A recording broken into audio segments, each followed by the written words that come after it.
Corrupted, dangerous, ruthless, and sadistic, the Manson family, led by their charismatic and manipulative leader, Charles Manson, terrorized the city of Los Angeles in the late 1960s.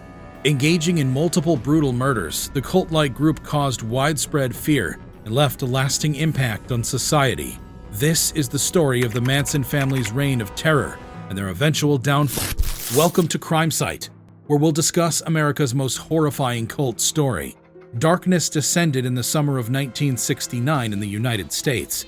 While the world celebrated the landmark moon landing of Apollo 11 and basked in the peace and love of Woodstock, a sinister force was at play.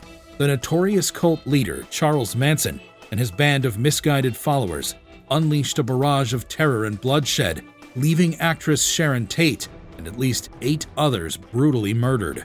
The summer of 1969 marked the end of an era, a time of disillusionment and the birth of a new kind of evil.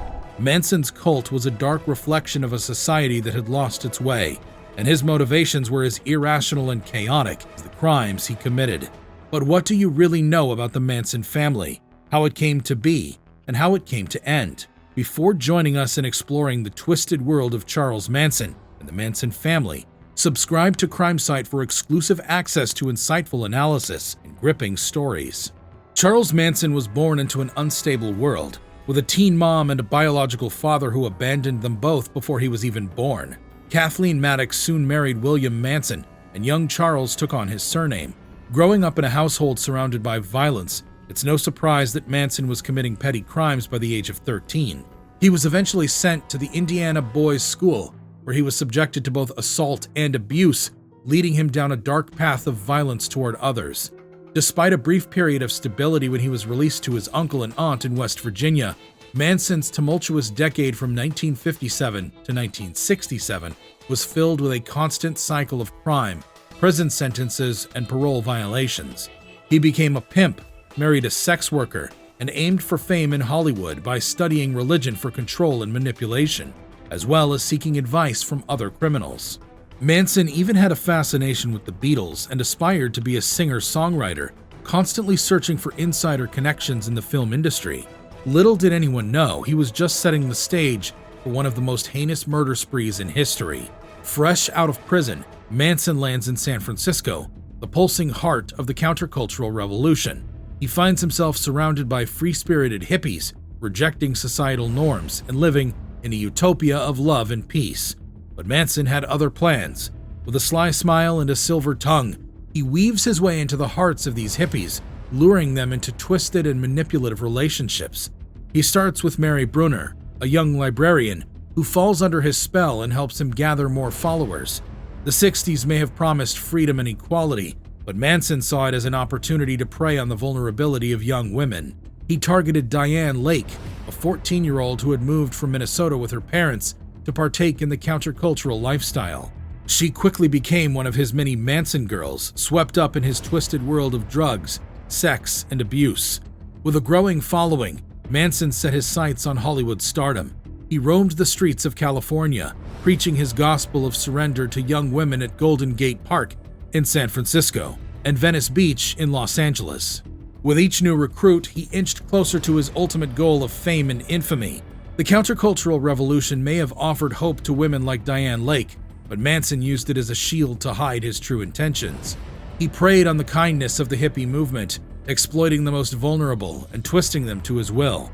And in the fall of 1967, he had a family, and he was ready to take on the world.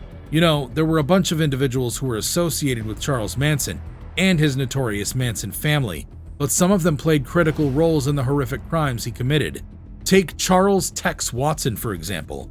He was born in Texas, and that's where he got his nickname from. But he's not just any ordinary guy. He was one of Manson's right-hand men, participating in the gruesome murders of Sharon Tate, Jay Sebring, and Rosemary LaBianca. Can you imagine being a part of such heinous acts? And then there's Linda Kasabian, who was present at the crime scenes during the Tate and LaBianca murders. But she didn't actually commit any of the killings. She was granted immunity from prosecution after she testified for the prosecution as a witness. That must have been a tough decision for her.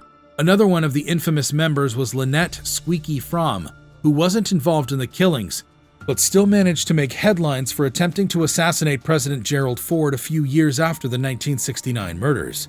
Thankfully, Ford survived the assassination attempt, but Fromm ended up serving time in prison.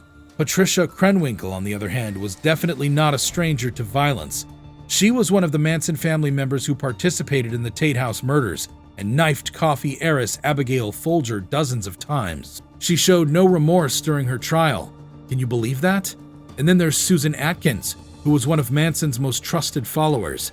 She helped Bobby Beausoleil and Mary Bruner murder Gary Hinman, as well as multiple people at the Tate and LaBianca homes.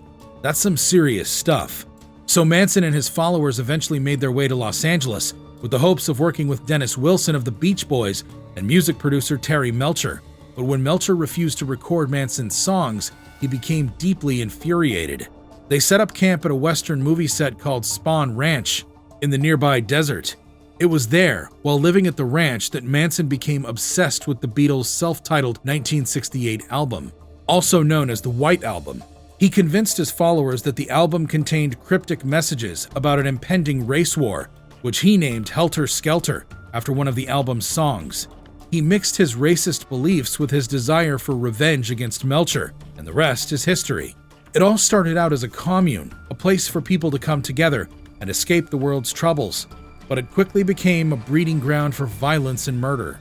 Susan Atkins and the others murdered Gary Hinman in July 1969. They brutally tortured him and wrote "Political Piggy" in his blood on the walls.